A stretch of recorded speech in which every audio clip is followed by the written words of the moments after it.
Cuando se desencadenó la crisis en la frontera norte, que terminó por costarnos 9 vidas, entre ellas las 3 de nuestros colegas del comercio, el presidente de la República, Lenín Moreno, convocó a 3 consejos de seguridad pública y del Estado.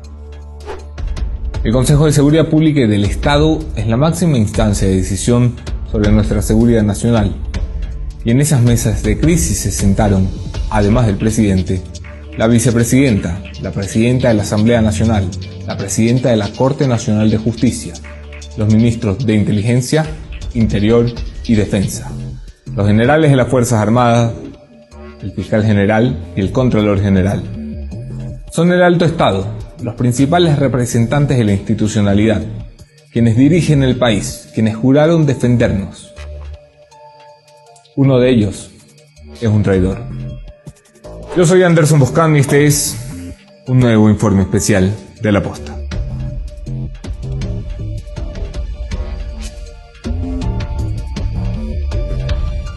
No se puede hablar de esta historia sin su origen, el secuestro y triple asesinato de Javier, Paul y Efraín, un crimen que algunos parecen querer empujar por el barranco de la impunidad.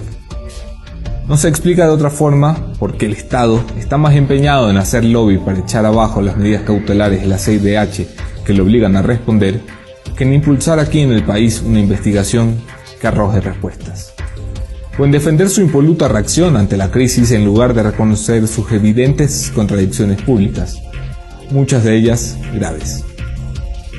Hay contradicciones sencillas, que meses después del asesinato el Estado sigue siendo incapaz de responder.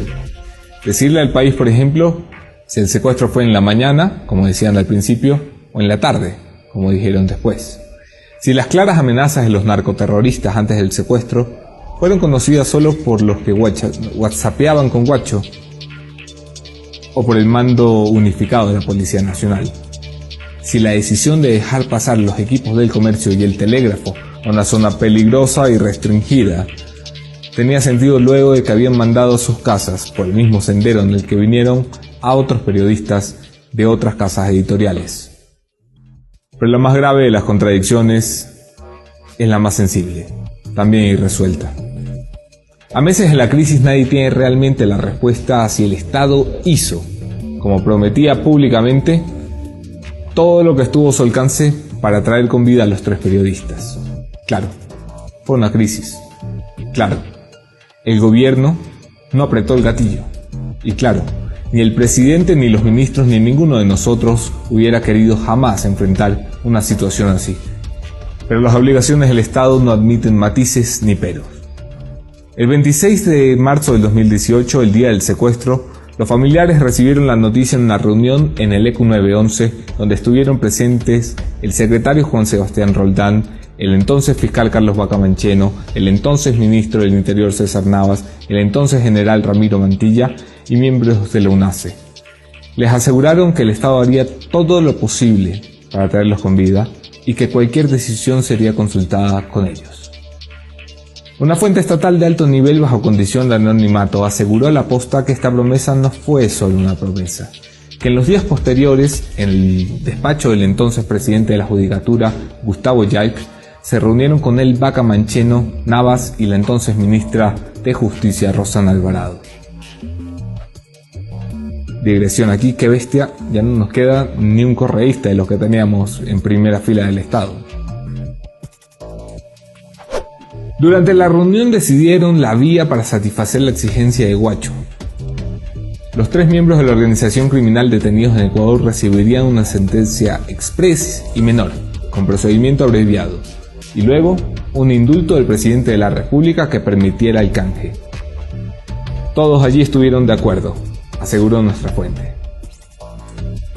Así, el 3 de abril, también en el ECU 911, Navas explicó a los familiares este procedimiento, les dijo que el Estado tenía la voluntad para negociar, que habría proceso abreviado, que se intentaría el indulto, que había esperanza.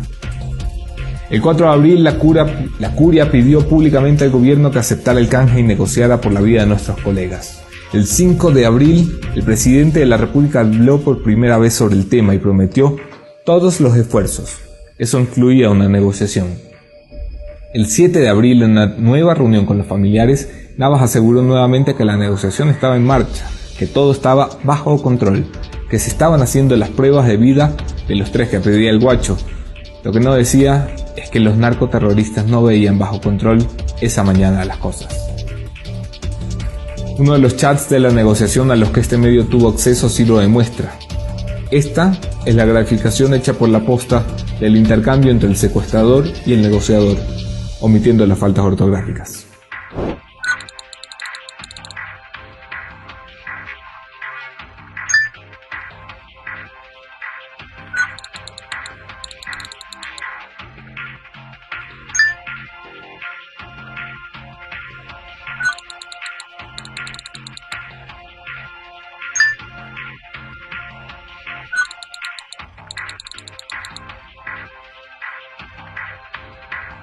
Dos días después de esto, Navas hace su más famosa y desconcertante declaración pública.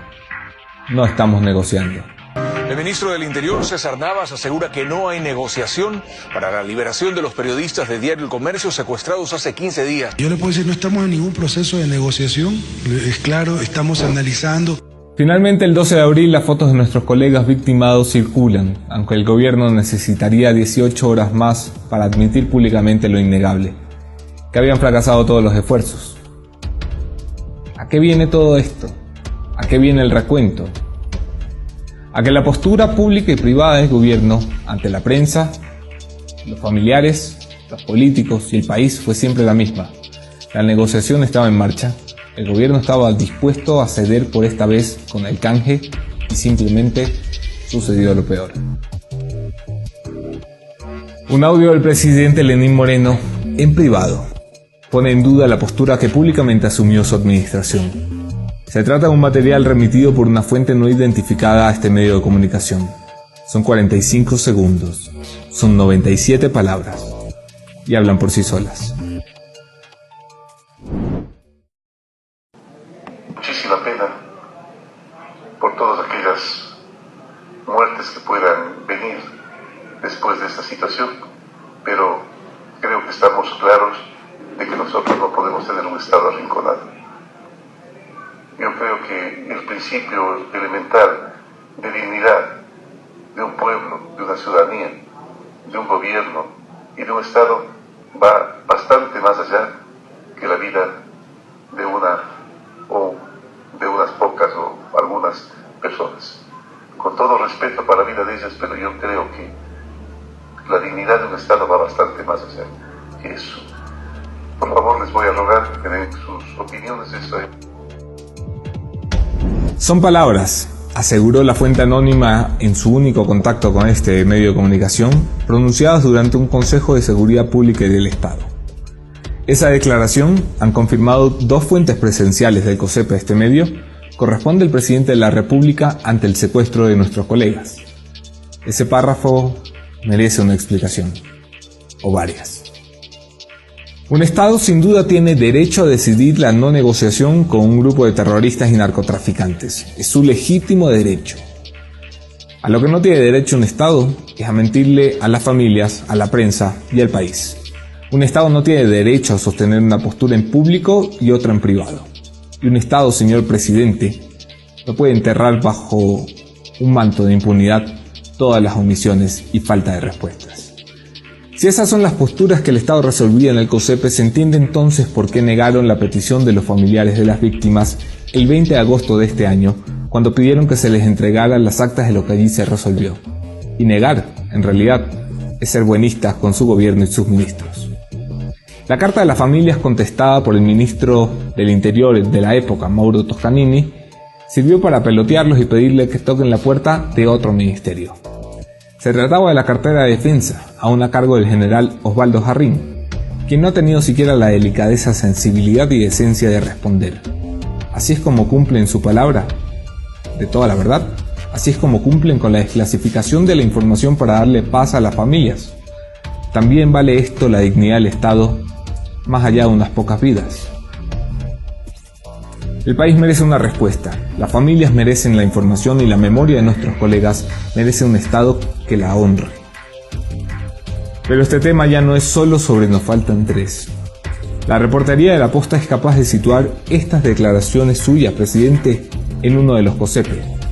Las fuentes presenciales pueden confirmar que las palabras son suyas y negar que se trate de una grabación oficial. ¿Saben lo que eso significa? Que allí, en el alto mando, en su círculo cercano, alguien le prendió una grabadora. Allí, donde se discute la sagrada seguridad nacional de un país que ha sufrido 3 bombazos y ha perdido 9 vidas, alguien registraba ilegalmente la discusión con intenciones de filtrarla. Significa que esta vez, por alguna motivación, el audio ha llegado hasta un periodista con una declaración puntual. Pero no hay motivos para no sospechar que hay versiones más largas, quizás íntegras, de las discusiones que allí tuvieron y que pudieron llegar a manos de otros, porque no podemos pensar que llegaron a manos de un estado vecino, a manos de un ejército extranjero, a manos de la misma banda de narcotraficantes y terroristas que allí estaban intentando combatir. Lo que se dice en la grabación sí representa la máxima y dolorosa contradicción, pero la grabación, la existencia misma de la grabación, representa la incapacidad y el fracaso de su gobierno en cuanto a seguridad nacional, en manos de un Estado que no puede ni siquiera proteger el sigilo de unas reuniones convocadas con sobre cerrado, a la que no podían ingresar asistentes y asesores, declaradas como secretísimas, en la que estaba solo el alto mando del Estado y cuya información era custodiada por las Fuerzas Armadas.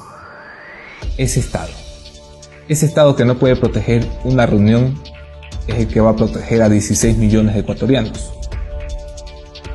Presidente, desde el 26 de marzo del 2018 nos faltan 3, pero a partir de esta noche nos falta la verdad.